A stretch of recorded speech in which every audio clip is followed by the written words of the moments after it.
Hello everyone. So we have a 3-hour-old girl in the newborn nursery. That means just born. Choking, coughing, and regurgitation after the first breast milk feeding. She was born at 41 week of gestation by normal vaginal delivery to a healthy woman. And second and third trimester ultrasound showed polyhydramnios. Clear amniotic fluid was seen after artificial rupture of the membrane 2 hours prior to delivery. Apgar score 9 were 9 at 1 and 9 at 1 and 5 minutes of life. Neonate is tachypneic, tachycardia, tachypnea, and hypoxic. Examination show the crying neonate with copious oral secretion, markedly respiratory distress and abdominal distension. Crackle are heard in the right lower lobe. Anus is patent. Endotracheal and orogastric tube are inserted. Umbilical venous catheter is also placed. X-ray of the chest and abdomen is shown. Look into this. Bigger picture. Most likely diagnosis of this patient is, the answer is esophageal atresia with tracheoesophageal fistula. So before I discuss this question, let me discuss about basic concept about tracheoesophageal fistula. Anomaly of esophagus and trachea are common, affect 1 in 3,500 births. This due to improper formation of during the 4th and 5th gestational week. So there is problem of improper formation of trachea and esophagus. It results in various versions of esophageal atresia and tracheoesophageal fistula. And detail I am going to discuss in the coming slides. The most common defective arrangement is proximal esophageal atresia with fistula between trachea and distal esophagus. Okay, so let us look into this. This is the most common, 85%. You can see atresia is there and distal. Now, distal part of esophagus is attached to trachea. Isolated esophageal atresia. You can see the esophagus in two parts. This is H-shaped. You can say H-shape. That means the esophagus is going into trachea also. And we also have both proximal esophageal atresia with proximal and distal fistulas. And finally, esophageal atresia with proximal fistulas. You can see. So they are all various forms of tracheoesophageal fistulas. Okay, at a glance, you can see the various varieties. Now, prenatal ultrasound shows polyhydramnios. This is a classical feature because the affected fetus cannot swallow the fluid. But now I have a question. Stop the video, write down the answer. What do you mean by polyhydramnios? That is being mentioned here. Write down the answer. Polyhydramnios, where there is too much of amniotic fluid around the baby during pregnancy.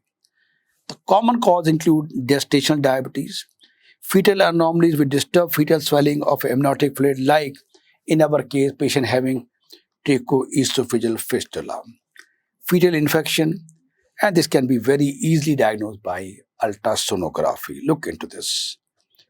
In fact, let me show you a picture first. So we have a fetus.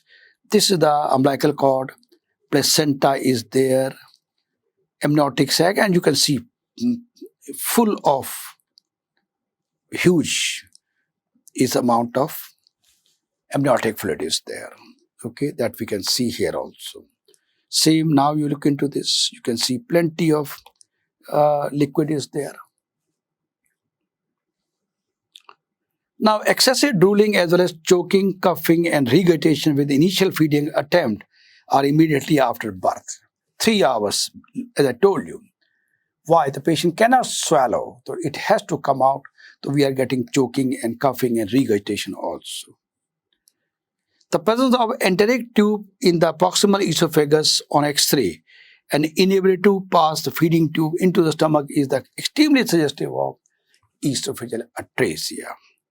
Look into this. Okay, so we can see this esophageal orogastric tube is there. This is the endotracheal tube is there.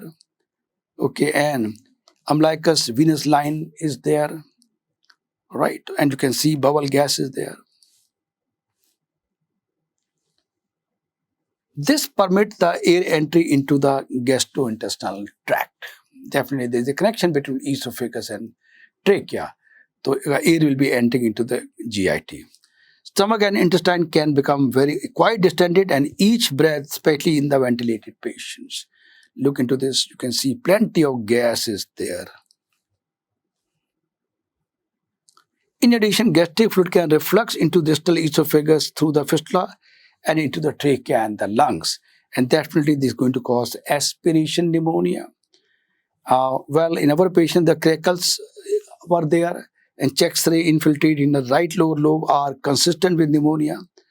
As you remember, crackles are heard in the right lower lobe of the patient. Well, half of the patient with tracheoesophageal fistula, they may have some additional anomalies, and the mnemonic is VACTERL. This is the mnemonic.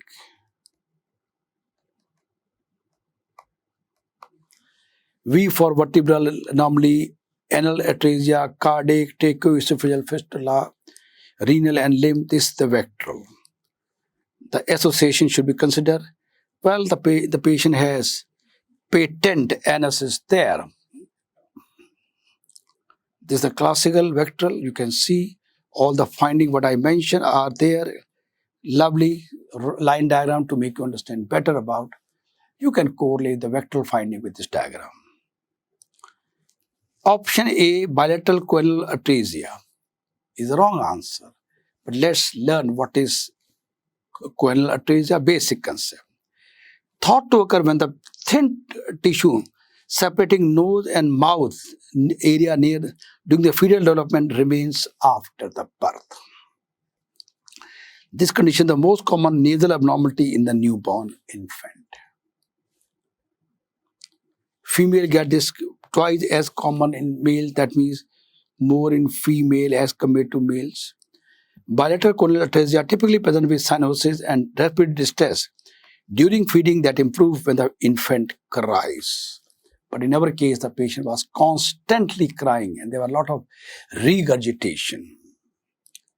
And when the baby is born with a bilateral choanal atresia, meaning the condition affects both sides of nose, then it is considered as an emergency. This is because infant breathe exclusively through their noses, and typically baby only breathe through their mouth if they are crying. That's a classical finding, and now the patient has problem in the nose. The child will have difficulty in breathing also. So let me show you a lovely diagram. This is a normal, you can say normal. This is the respiratory passage. This is the air passage is there. Let me draw with the black pen. Okay.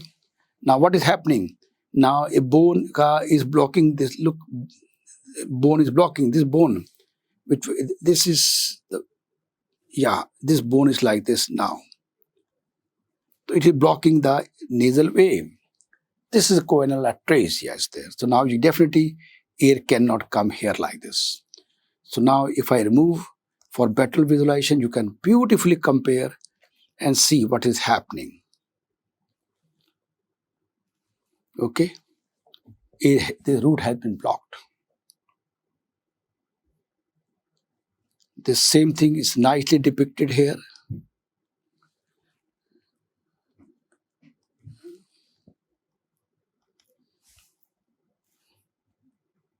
Same thing, other lovely picture is there. You can see the blockage is there. Now let's look into other option. Congenital diaphragmatic hernia. This presents as a cyanosis and respiratory distress immediately after birth. Polyhydramnios can occur as the result of esophageal compression.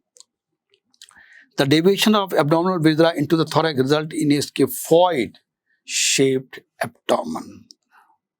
Okay, this lovely picture you can see. X-ray shows a displaced cardiac and gasless abdomen. Look into this. Almost gasless abdomen is there. This is a better picture. This is a better picture. You can see almost a type of gasless abdomen.